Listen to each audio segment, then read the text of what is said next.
Hi guys, एक बार फिर से आप सभी लोगों का वाईआरएस क्लास में बहुत बहुत स्वागत है। तो दोस्तों, चैप्टर नंबर 1 रासायनिक अभिक्रिया एवं समीकरण में दोस्तों इसके पहले के वीडियो मैंने परिवर्तन परिवर्तन कितने प्रकार का होता है, भौतिक परिवर्तन और दोस्तों दूसरा क्या होगा आपका रासायनिक परिवर्तन, रासायनिक अभिक्रिया, रासायनिक समीकरण किसे कहते हैं, इन सभी महत्वपूर्ण परिभाषाओं को इसके पहले के वीडियो में मैंने अच्छे तरीके से आप लोगों को पढ़ा दिया था। अगर आप वो वीडियो नहीं देखे हैं तो नीचे डिस्क्रिप्शन में लिंक दिया है, वहां जाकर आप इस वीडियो को देख सकते हैं। तो दोस्तों, आज की इस पूरे वीडियो में हम योगात्मक अभिक्रिया या संयोजन अभिक्रिया, वियोजन अभिक्रिया या अपघटन अभिक्रिया, उदासीनी अभिक्रिया या दोस्तों जंग लगना, ऐसी उससे महत्वपूर्ण परिभाषाओं के बारे में हम जानेंगे। दोस्तों, यहाँ से जो पहला हेडिंग आपके सामने आता है वो क्या है, योगात्मक अभिक्रिया या संयोजन अभिक्रिया। तो दोस्तों, संयोजन का मतलब होता है दो या दो से अधिक पदार्थों को मिल करके एक तीसरा नए पदार्थ बन जाना। दोस्तों, क्या होगा, यहाँ से जो आपका संयोजन लिखा है इसका मतलब होता है जब दो या दो से अधिक पदार्थ परस्पर मिल करके एक नया पदार्थ बना देते हैं। इस पूरी अभिक्रिया को दोस्तों कहा जाता है योगात्मक अभिक्रिया या संयोजन अभिक्रिया।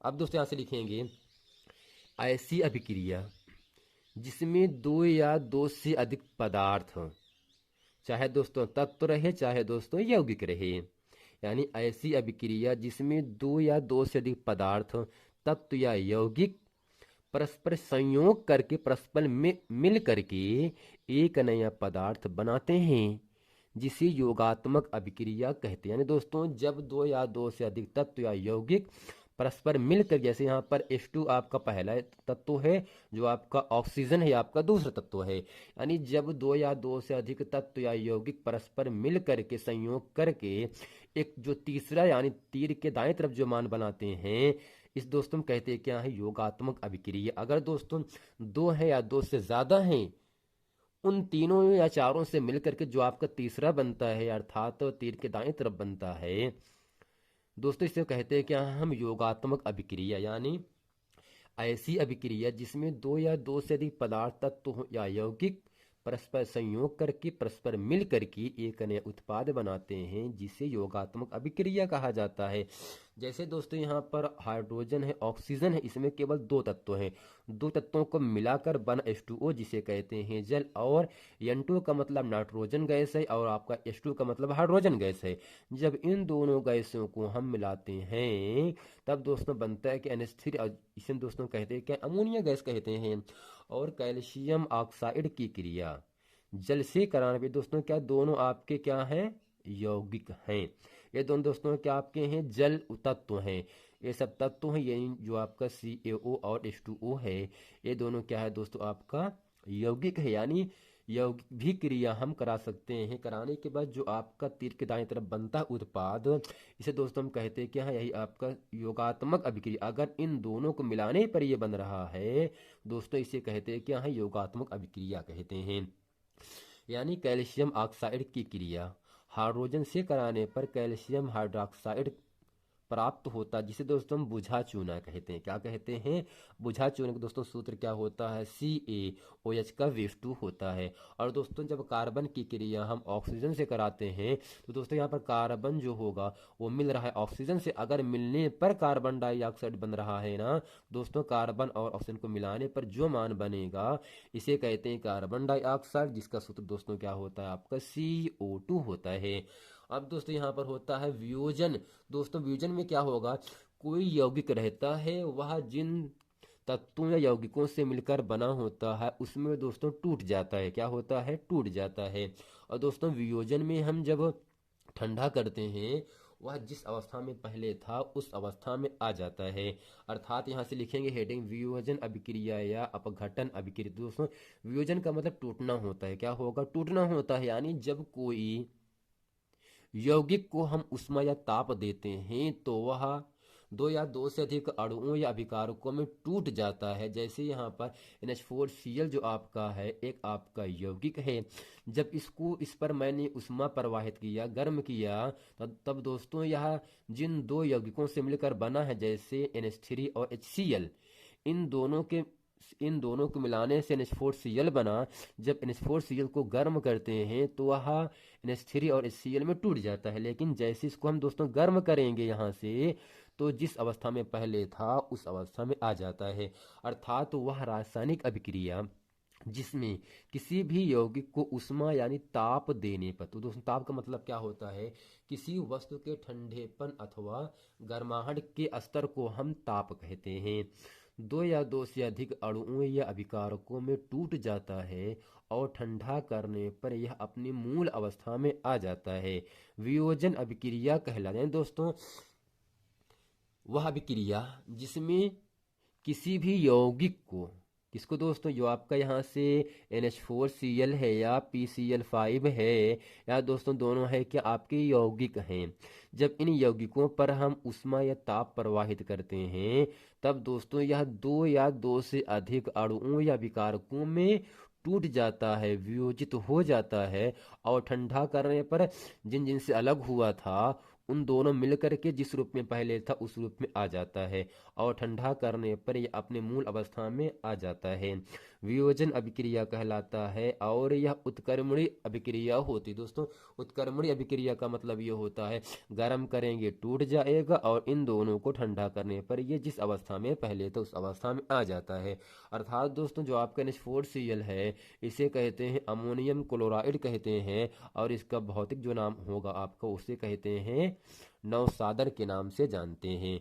ठीक इसी पर दोस्तों क्या होगा, जो आपका PCl5 है फास्फोरस पेंटाक्लोराइड है, जब इसको हम दोस्तों गर्म करते हैं तब PCl3 और Cl2 में टूट जाता है और PCl3 प्लस Cl2 को ठंडा करने पर जिस अवस्था में पहले था PCl5 में उसी अवस्था में पुनः आ जाता है। और दोस्तों जो आपके यहाँ पर कैल्शियम कार्बोनेट है अर्थात CaCO3 है, जब इसको गर्म करते हैं तो दोस्तों यहाँ पर जो डेल्टा का सिंबल लगा है इसका मतलब यह गर्म करने का सूचक है। जब कैल्शियम कार्बोनेट को गर्म करते हैं तब दोस्तों यह कैल्शियम ऑक्साइड और कार्बन डाइऑक्साइड गैस में टूट जाता है। लेकिन जैसे दोस्तों इन दोनों को हम ठंडा करते हैं तब दोस्तों कैल्शियम कार्बोनेट पुनः प्राप्त फिर हो जाता है। ठीक इसी प्रकार दोस्तों आपका ZnCO3 है अर्थात जिंक कार्बोनेट है, जब इसको गर्म करते हैं तो जिंक ऑक्साइड और CO2 का मतलब कार्बन डाइऑक्साइड में टूट जाता है। लेकिन जब जिंक ऑक्साइड को हम कार्बन डाइऑक्साइड को दोनों को हम ठंडा करते हैं तब दोस्तों ZnCO3 प्राप्त फिर हो जाता है। यानी दोस्तों वह अभिक्रिया जिसमें किसी यौगिक को उष्मा या ताप देने पर दो या दो से अधिक अणुओं या विकारकों में टूट जाता है और ठंडा करने पर वह अपनी मूल अवस्था में अर्थात जिस अवस्था में पहले था उस अवस्था में आ जाता है। दोस्तों इस प्रकार की अभिक्रिया को हम कहते हैं क्या, वियोजन अभिक्रिया कहते हैं। और दोस्तों जो आपके वियोजन अभिक्रियाएं होती हैं यह दोस्तों उत्क्रमणीय अभिक्रिया होता है। उत्क्रमणीय अभिक्रिया का मतलब ये होता है जिन दो तत्वों से मिलकर बना है जब उसको ठंडा करेंगे तो वही बनेगा जो जो पहले था। लेकिन जब जो यौगिक रहेगा जब इसको हम उष्मा देते हैं या ताप देते हैं तो जिस अवस्था में पहले था जिन तत्वों से मिलकर बना था उन सभी तत्वों या यौगिकों में वो टूट जाता है। और दोस्तों इस पर टूटने की अभिक्रिया को हम कहते हैं क्या है, वियोजन अभिक्रिया कहते हैं। अब दोस्तों अगला आगे यहाँ से आता है उदासीनी अभिक्रिया। दोस्तों इसमें समझ लेते हैं क्या है उदासीनी अभिक्रिया। अम्लों की क्षार से अभिक्रिया कराने पर लवण एवं जल बनने की क्रिया उदासीनी अभिक्रिया कहलाती है। अर्थात दोस्तों अम्लों की क्रिया क्षार से कराने पर लवण तथा जल बनने की क्रिया को हम उदासीनी अभिक्रिया कहलाती या कहते हैं। अब दोस्तों जो आपका HCl है यह दोस्तों आपका हाइड्रोक्लोरिक अम्ल होता है। दोस्तों H का मतलब हाइड्रो, Cl का मतलब क्लोरीन होगा, लेकिन जब पास पास होंगे इसे कहते हैं हाइड्रोक्लोरिक अम्ल कहेंगे। लेकिन दोस्तों जो आपका NaOH है या दोस्तों क्या क्षार है। और दोस्तों जो क्षार की पहचान होती है उसमें दोस्तों OH लगा होता है। क्या लगा होता है दोस्तों, OH का मतलब दोस्तों क्या होगा, हाइड्रोक्साइड आयन लगा होता है जो कि हमेशा निगेटिव होता है। अर्थात दोस्तों यहाँ से अम्लों की क्रिया क्षार से कराने पर लवण तथा जल बनता है।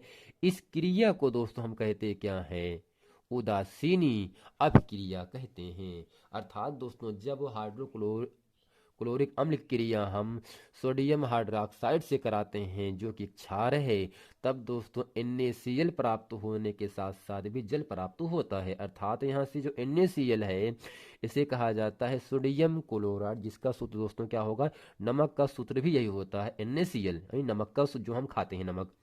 और दोस्तों जल का मतलब पानी होता ही है। और दोस्तों जब हम H2SO4 को हम गर्म करते हैं, अर्थात दोस्तों जब इसकी क्रिया हम कॉपर हाइड्रोक्साइड से कराते हैं, तब दोस्तों यहाँ से कॉपर सल्फेट तथा H2O प्राप्त होता है। अर्थात जो आपका NaCl और CuSO4 है, यह दोस्तों क्या होगा, आपका लवण होता है।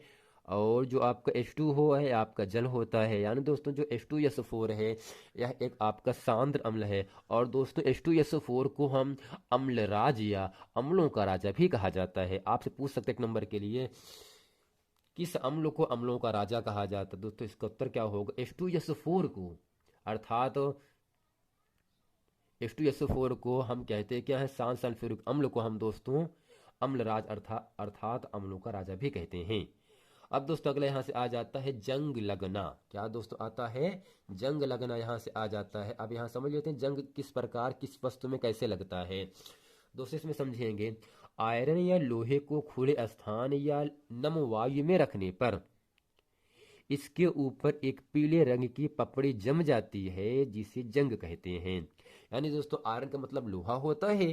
जब लोहे को हम बरसात के मौसम में या खुले स्थान पर रखते हैं, तब दोस्तों नम वायु में रखने पर इसके ऊपर एक पीले रंग की पपड़ी जम जाती है जिसे दोस्तों जंग कहते हैं। और जब दोस्तों लोहे में जंग लगता है तो लोहे में कुछ समय के लिए उसका भार बढ़ जाता, उसका वजन बढ़ जाता है, लेकिन जब वही जंग हट जाता है तो लोहे का भार कम हो जाता है। अर्थात दोस्तों लोहे में जंग लगना एक आपका रासायनिक परिवर्तन है। अर्थात दोस्तों आयरन या लोहे को खुले स्थान या नम वायु में रखने पर इसके ऊपर एक पीले रंग की पपड़ी जम जाती है जिसे जंग कहते हैं। यह एक रासायनिक परिवर्तन के कारण होती है। अगर दोस्तों जंग लगने से हमें बचाना होगा तो हम उस लोहे की वस्तु पर पेंट लगा दे। जैसे कि आपके घर में जो खिड़कियां होती हैं लोहे की होती हैं, तो उस लोहे को सुरक्षित बचाए रखने के लिए हम उसके ऊपर पेंट लगा देते हैं। अर्थात दोस्तों लोहे में जंग लगना एक आपका रासायनिक परिवर्तन का उदाहरण होता है। तो दोस्तों आशा करते हैं इस पूरे वीडियो में हम योगात्मक अभिक्रिया या संयोजन अभिक्रिया या दोस्तों वियोजन अभिक्रिया या अपघटन अभिक्रिया, इसके साथ साथ दोस्तों उदासीनी अभिक्रिया और जंग लगना किस प्रकार किस वस्तु में होता है, मैंने इस पूरे प्रश्नों को इस पूरे वीडियो में अच्छे तरीके से आप लोगों को समझा दिया। अगर दोस्तों ये पूरा प्रश्न वीडियो आप लोगों को समझ में आ गया है तो दोस्तों वीडियो को लाइक कमेंट और दोस्तों शेयर करना ना भूलें। मिलते हैं फ्रेंड नेक्स्ट वीडियो में, तब तक के लिए थैंक यू।